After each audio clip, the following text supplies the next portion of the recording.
I got something I want to share with you guys real quick before we move on. There's been some questions raised, and I've always put it out there to you guys. If you've got questions, you need answers to, to just ask me, and I'll do my best to answer them.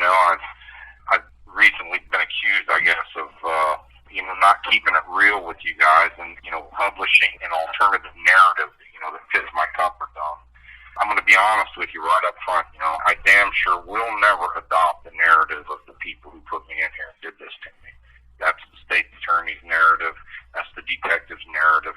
That's not mine. So I want to address as best I can some of the issues that's been brought up. First off, I've never hid the fact that I was arrested for an unrelated case. The case at the Freedom gas station, that was nothing more than smoke and mirrors. It had nothing to do with the murder of Bill Little. It was used as nothing more than a vehicle to sling mud on me and make me look like, a bad guy in the eyes of the jury. And I know it had nothing to do with the murder of our gas station, so I choose not to go down that rabbit hole. And it's not because I'm trying to deceive you or I'm trying to keep anything from you. It just has nothing to do with it. An important fact about that case is that the guy who committed the crime, he pled guilty to it. He testified in front of a grand jury, did the crime by himself. He didn't give me any of the money.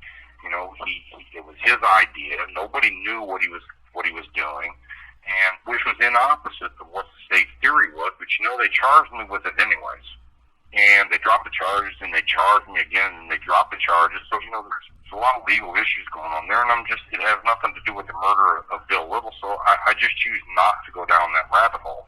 It's not that I'm trying to hide anything. It just has nothing to do with it. It's been said that I've soft-shooted or that I've sugar-coated it when it comes to my co-defendant, Susan. And you know what? Maybe I have. There's two Susans to consider.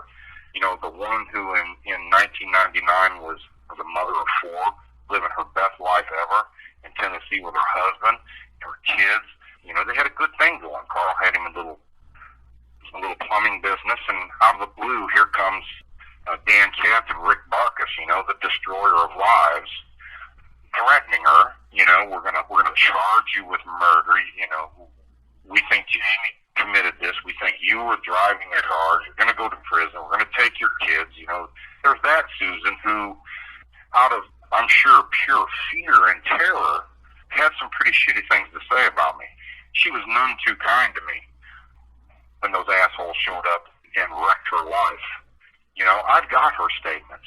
I've got her tape recordings, and that Susan is not the Susan that I want to introduce you guys to. I don't care about that Susan. The one that matters to me and the one that I want you guys to know about is the Susan who, when it mattered, she chose the truth over her own life. She refused to lie about me in the face of a life term in prison and all of that shit that was going on in her life. She was in jail as a pregnant woman.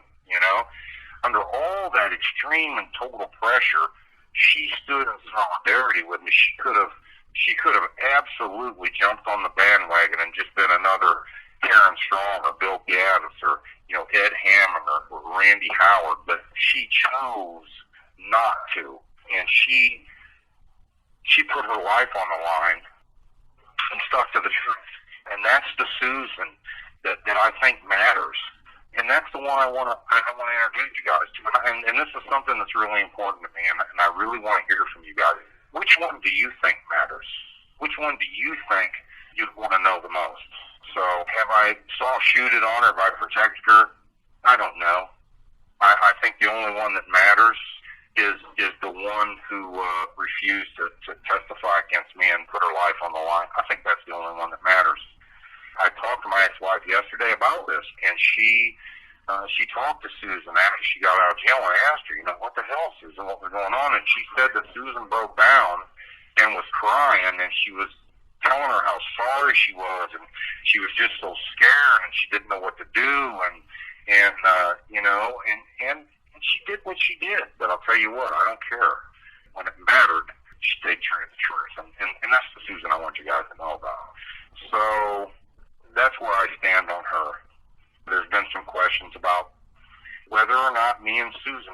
be in a car together. Let me be completely honest about this, right? Her brother testified. Tim testified that he took us to the Freedom gas station, then he took us to the Clark gas station, then he took us to Brian Whitmer's house.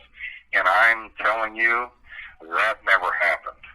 Tim Powell never gave me a ride that I remember anywhere. He never took me to the Clark gas station and took me to Brian Whitmer's house. That never happened. So when I say that never happened, I'm not saying that I was never in a car with Susan Powell. There were many. She was my sister-in-law. She was married to my wife's brother. We were family. I'm sure there are dozens of times that we were in a car together. Susan and I was never in a car together on March 31st, 1991, when Bill Little was murdered, and that's all that really matters. So if I've given the impression that me and Susan would never be in a car together, then, I was wrong about that. We've been in a car together probably dozens of times, and that's a fact. Tim Powell never gave us a ride to the Clark gas station. He never gave us a ride to Brian Whitmer's house. That didn't happen. So, hopefully I cleared that up. Me and Susan weren't friends. Some people don't believe that. Those of you that knew us, it's true. If you don't believe me, then if you want to know anything about Susan or her relationship with me or anything like that, hit my ex-wife up on Facebook, Tammy Snow, her husband, Carl Claycomb. Hit him up on Facebook. You can probably get some nuggets of information from, my sister-in-law, Melissa Fowler. She's probably not going to appreciate that, I put her out there like that, but hit her up if you don't believe me. I got one last thing I'd like to say about Susan, and that is, that she's my hero. And I know that some people may not see her like that, but I do, and I think that I'm the one with the right to call her that. She's my hero, and she always will be, and it breaks my heart to think that, she's no longer with us. And that's really all I really have to say about Susan. There's been some back and forth about Mary Burns, right? So let me clear that up. We did an episode on Mary. Mary testified that we had a conversation where I told her that me and Susan were out. We put all that up there so you all can check that out. That conversation never happened. I testified that I never talked to Mary, and let me be crystal clear about it. I never talked to Mary about the conversation that she testified about. It never happened, right? Did I ever have a conversation with Mary Burns in the county jail?